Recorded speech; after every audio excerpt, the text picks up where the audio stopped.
As crianças abaixo de 4 anos representam 11,3% das vítimas de violência. 85,2% dos agressores eram conhecidos das vítimas. A análise do perfil racial das vítimas mostra que 57,7% são negras. Outra triste realidade é o trabalho infantil, consequência do aumento da fome, da miséria e da pobreza, do afastamento do Estado, de governo sem compromisso com o social. A fome está matando no Brasil. Pesquisa recente do IBGE divulgou números que mostram o aumento da pobreza no Brasil. Mais de 62 milhões de pessoas estavam na pobreza em 2021. Desse total, 18 milhões viviam na extrema pobreza. O problema é ainda maior entre crianças e adolescentes até 14 anos. Especialistas alertam que a falta de segurança alimentar na infância afeta o desenvolvimento da criança. O programa Inclusão vai mostrar iniciativas no combate à fome de meninos e meninas no Distrito Federal.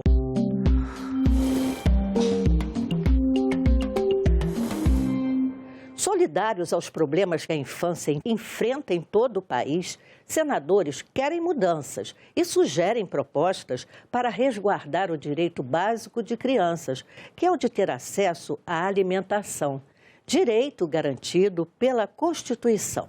Eu acho o advento do novo governo é fundamental para que nós possamos, de uma forma ou de outra, enterrar esse passado trágico. A própria iniciativa do governo de destinar R$150 para cada família com relação à primeira infância é uma medida concreta, absolutamente defensável e que precisa ser agilizada aqui no Congresso Nacional. Que poderia ser pensado do Estatuto? Eu acho que com relação a esse objetivo, é muito importante se debruçar sobre as propostas que estão tramitando nas duas casas do Congresso Nacional e verificar em contato com a sociedade organizada o que, porventura, precisamos fazer a mais. E a escola, presente na vida dessas crianças? Fundamental, escola, creche, esse auxílio à primeira infância. Olha, há que se ter um programa de resgate da assistência social para colocar essas crianças num centro de referência de assistência social, chamados CRAS, a fim de que, além das questões pedagógicas que a idade requer e é tão importante para a formação do caráter e do intelecto das crianças, você tem o contraturno que você pode desenvolver atividades de educação física, fazer com que novos talentos possam surgir nessa questão e, o mais importante, tirar da rua esses menores que, com certeza, não merecem isso e não é o lugar apropriado para eles. E a educação também passa por isso, né? Com certeza. Esse é um trabalho integrado da Secretaria de Assistência Social e da Educação. Então, há que se cobrar dos órgãos responsáveis para que isso possa ser colocado em prática. Os senadores têm pressa para resolver os problemas que afetam as crianças que vivem em situação de risco. O senador Sérgio Petecão é autor de um projeto sobre a questão dos feminicídios. A grande preocupação nossa é quem é que vai cuidar dessas crianças, né? Na maioria das vezes, é quando o esposo mata a esposa, então quando acontece dos dois, né, alguns cometem até o suicídio, e a nossa preocupação é amparar as crianças. Hoje nós já temos aí um número grande de crianças nas ruas, e isso é muito ruim, tem nos preocupado muito, e nós apresentamos uma proposta aqui no Senado que vai cuidar dessas crianças que hoje passam por essa situação tão difícil. O projeto já está tramitando e, se Deus quiser, nós iremos aprovar esse projeto para que a gente possa amenizar. Estou tentando fazer a minha parte. Flávia Delamare é pedagoga e mestre em Educação Profissional e Saúde. É também doutora em Políticas Públicas e Formação Humana pela UERJ. Atua há 19 anos na creche da Fundação Oswaldo Cruz, onde coordena um centro de pesquisa educacional. Flávia afirma que as políticas públicas para a infância precisam ser pensadas do ponto de vista mais imediato, porque as crianças estão morrendo de fome. As políticas para a infância, elas precisam ser pensadas do ponto de vista mais imediato, porque as crianças estão morrendo de fome, as pessoas estão passando fome no Brasil hoje, as crianças não estão sendo mais vacinadas como estavam sendo há 10, 15 anos atrás. Então a gente precisa pensar nessas políticas do ponto de vista mais imediato, mas é preciso também pensar na complexidade dessa política. Ou seja, quando a gente pensa em política educacional, a gente tem que pensar em uma política educacional de qualidade. Isso significa qualificar essa educação. Na sociedade que a gente vive hoje, não há a garantia de que essas crianças sejam vistas como crianças que têm direitos. E de que esses direitos, eles têm sido negados. Eles têm sido inviabilizados. A gente tem dados importantes de crianças que não conseguem assistir uma semana inteira de aula nas escolas, né? Devido a situações de violência urbana. De uma sociedade em que não se naturalize crianças dormindo embaixo de marquises, que não se naturalize que as pessoas ainda morram de fome, que crianças tenham fome, que crianças tenham frio, que crianças não estejam nas escolas, que crianças não tenham acesso a esportes, ao lazer, à cultura, que crianças estejam abaixo da linha da pobreza. Esse expressivo aumento da insegurança alimentar é grave em domicílios com crianças de até 10 anos. Na verdade, a gente vive hoje, nos últimos anos no Brasil, tempos de criminalização da infância, né? Com clamor, por exemplo, de grande parte da sociedade brasileira pela redução da maioridade penal. Isso forja a complexidade da infância. O combate à miséria e à pobreza, ele precisa ser atacado na sua raiz. A construção de uma outra sociedade em que não veremos mais crianças procurando comidas em lixões ou em caminhões de lixo, só é possível se pensarmos em políticas para agora, não só para o que essas crianças podem vir a ser no futuro. Valorizar o olhar de crianças e adolescentes em situação de vulnerabilidade social por meio de ações alegres, criativas e garantir proteção integral e fortalecimento de vínculos para a construção coletiva de uma comunidade consciente de seus direitos. Esses são os objetivos do Coletivo da Cidade, que atua na periferia do Distrito Federal.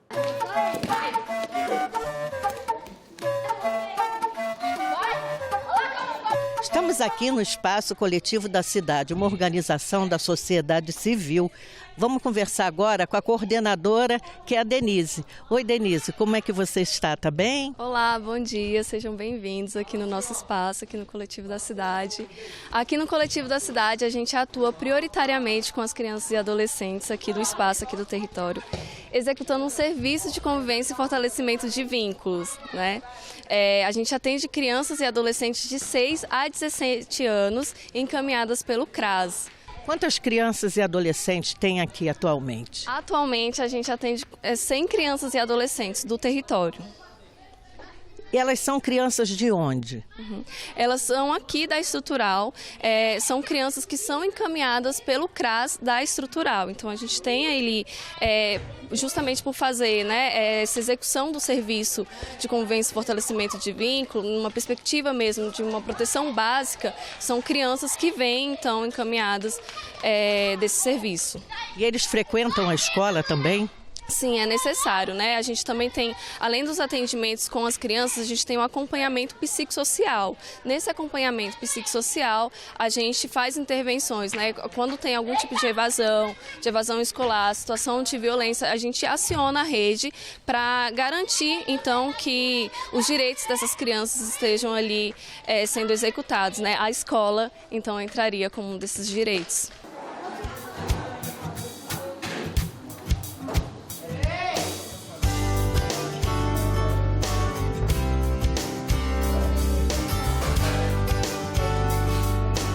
O coletivo da cidade existe há 11 anos para atender crianças e adolescentes da estrutural que vivem em situação de vulnerabilidade. Eles contam ainda com a ajuda de voluntários. Eles têm algum problema emocional? Vocês cuidam dessa parte? O que a gente identifica é que dentro das situações de vulnerabilidades, né, elas vão ser expressadas de alguma forma. Então, essas problemáticas, que são problemáticas sociais, elas aparecem, então, aqui dentro do nosso cotidiano, no acompanhamento com as crianças. Então, quando a gente identifica, a gente aciona a rede dentro dessas problemáticas, né, dessas situações de vulnerabilidade. Vocês fazem parceria com alguém? Como é que é esse tipo de atuação? O Serviço de Convivência e Fortalecimento de Vínculo é em parceria com a Secretaria de Desenvolvimento. A partir, então, do termo de colaboração, a gente executa esse serviço, né? Mas a gente costuma dizer assim que a atuação numa OSC, ela sobrevive e ela deseja a atuação em rede, né, que é a atuação que vai fortalecer, são os nossos parceiros, são o olhar dos nossos parceiros, a construção dos nossos parceiros, juntamente com a construção que é realizada aqui com as crianças e adolescentes, que favorece o nosso trabalho. O Espaço Coletivo da Cidade recebeu o Prêmio Marielle Franco de Direitos Humanos, uma homenagem pelos serviços prestados à comunidade carente. A pessoa que quiser fazer contato, colaborar, ser um parceiro, qual o endereço que ela deve recorrer? Tá, a gente tem as nossas redes sociais, né? A gente tem o Instagram do Coletivo da Cidade, a gente tem que é o @Coletivo da Cidade, a gente tem o site do Coletivo da Cidade, também podem entrar em contato com a gente por e-mail, né? coletivo@coletivodacidade.org.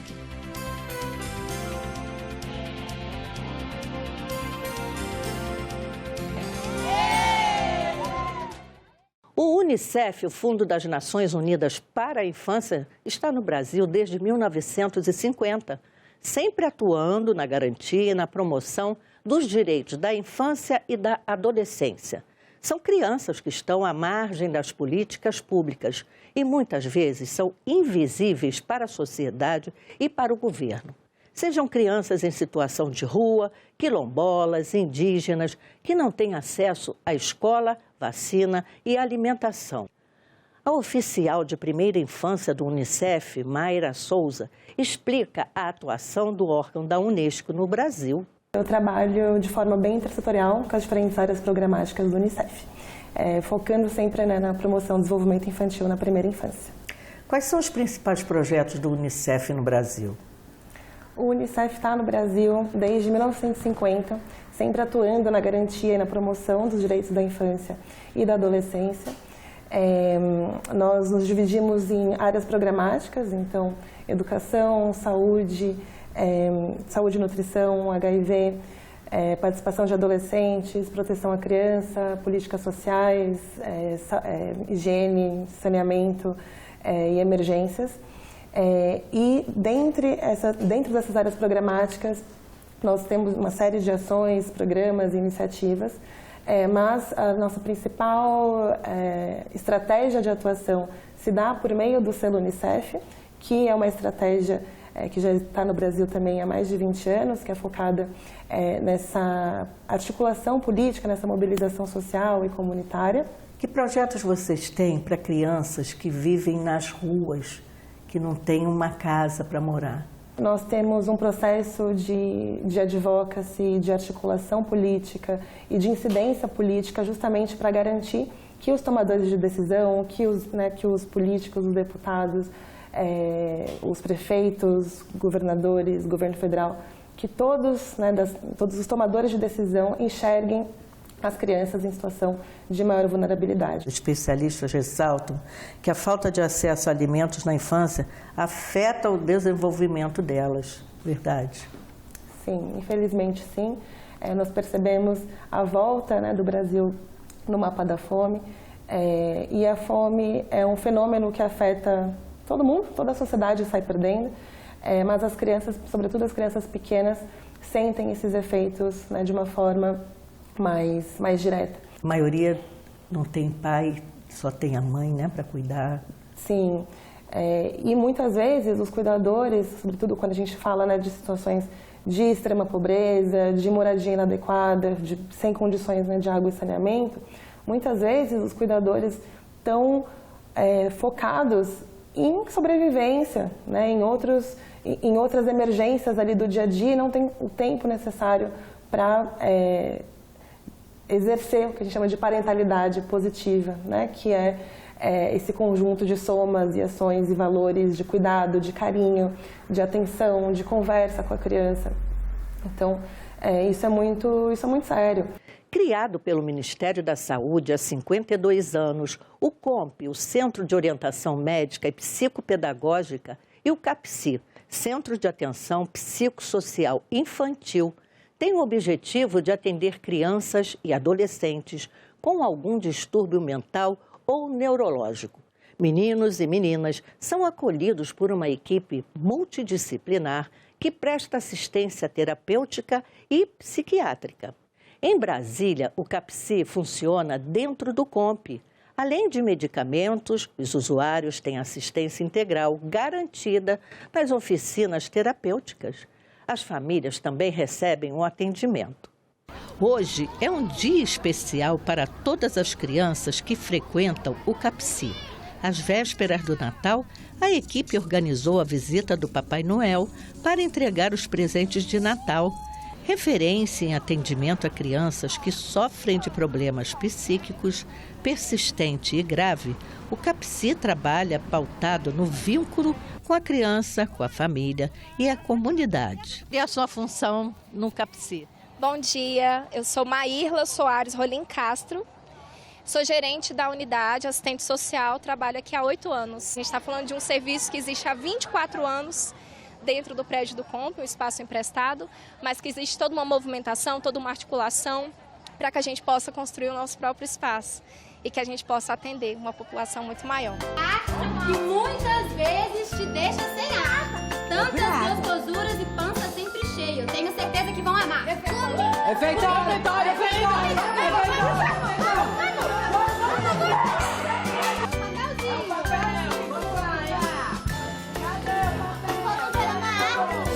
cartão.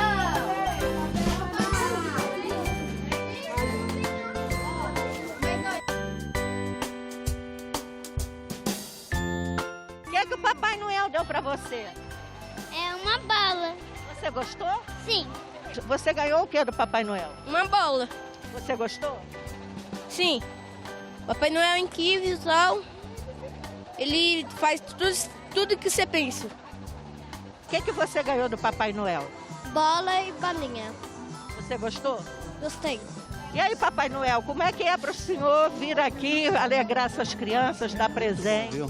Não tem dinheiro que pague isso. É gratificante, não? Desde que eu aposentei há 8 anos, eu tenho feito isso.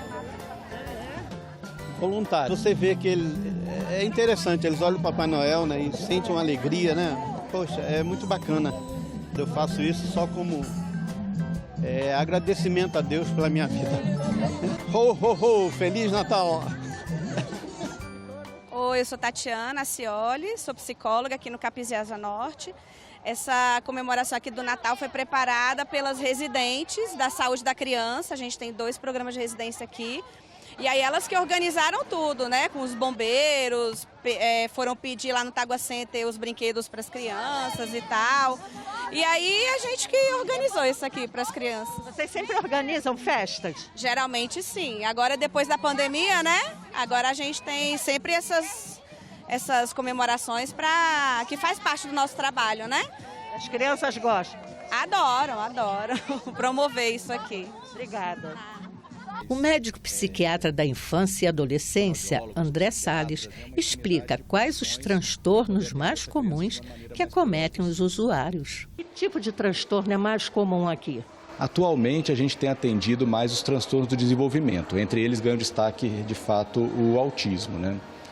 Características bastante particulares no desenvolvimento, dificuldades na interação social, dificuldades na comunicação verbal e não verbal, né? Partilhar sentimentos, partilhar pensamentos, né? E também atividades muito restritas, né, e muito repetitivas. Os pais também participam das terapias? Os pais também participam, né, são atores fundamentais nessa atividade, não só para poder manter a criança, né, de uma maneira mais adequada em seu ambiente domiciliar e no ambiente escolar, como também aprender as particularidades desse indivíduo, né, que está se constituindo. Que oficinas vocês oferecem? Nós apresentamos aqui grupos terapêuticos com uma equipe multidisciplinar, conta com psicólogos, terapeutas ocupacionais,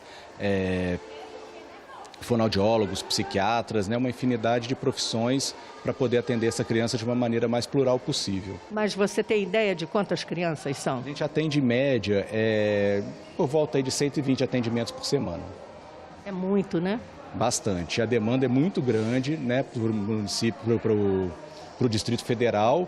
Então a gente tem tentado ampliar a nossa carta de serviço, a nossa carta de possibilidades, mas mesmo assim é uma demanda muito grande por atendimento e a tendência é que seja cada vez mais. Vocês conseguem essa melhora? Sim, em muitos casos a gente consegue ganhos enormes, né, para o indivíduo e para a família.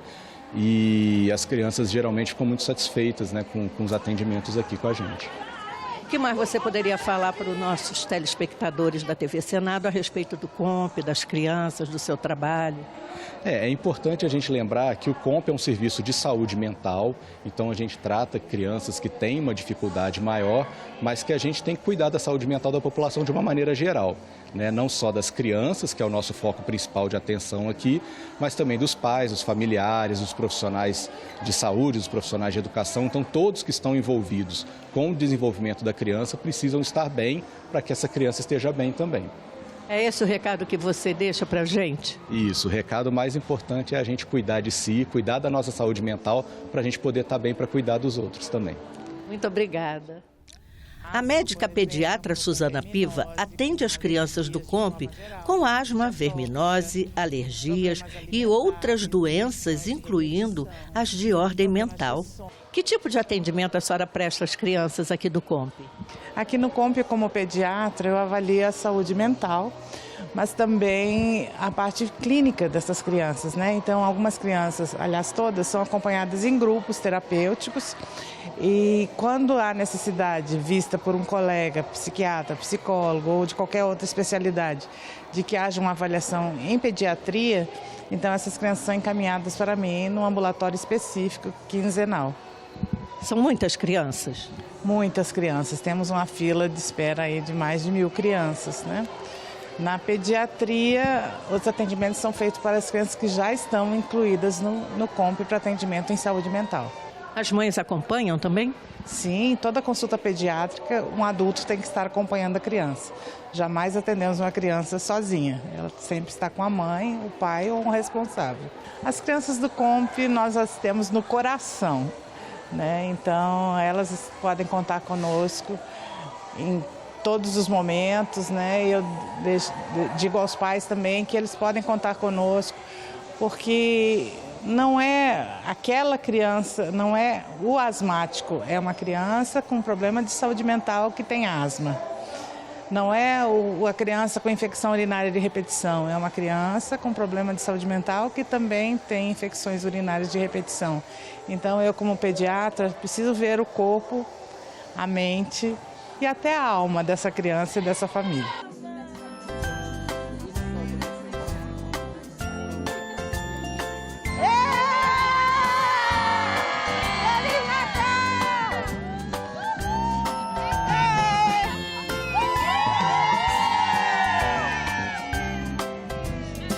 O senador Paulo Paim é autor do Estatuto da Criança e do Adolescente, em vigor há 3 décadas. Ele lamenta que muitas propostas do Estatuto ainda não se concretizaram.